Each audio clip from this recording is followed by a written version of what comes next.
ওর শাস্তি হবে 5 ওয়াক্ত নামাজ জামাতের সাথে পড়তে হবে, ফজর সহ।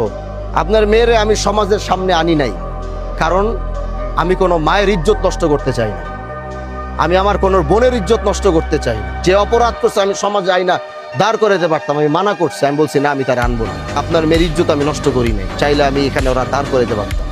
মানুষ দেখছেন এখানে ক্যামেরা চলতেছে দুনিয়া, আমি আমার এই বোনের ইজ্জত আমি এভাবে নষ্ট করব?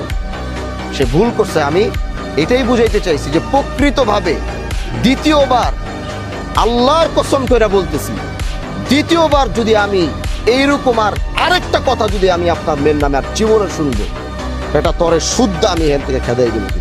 অন্যায় ভাবে আমি আমার ক্ষমতা আছে বলে আমি এখন সব করে ফেলবো, সেটা আমি প্রকৃতভাবে ওর এমন একজন সন্তান দেখতে চাই আগামীতে। আজকে যারা ওর নামে এই বিচার দিছে এবং ও এটা উপলব্ধি করার পরে আমি ওর এরকম সন্তান দেখতে চাই, আগামী 3 মাস পরে এলাকার মানুষ গিয়ে বলবে যে ভাই আজকে দেখিও ভালো হয়ে গেছে, 5 ওয়াক্ত নামাজ জামাতের সাথে পড়তেছে, মানুষের সাথে ভালো ব্যবহার করতেছে, ও পুরো চরিত্র সবকিছু পরিবর্তন হয়েছে। আমি এরকম ওরে দেখতে, মানুষ চাইলে সবকিছু সম্ভব।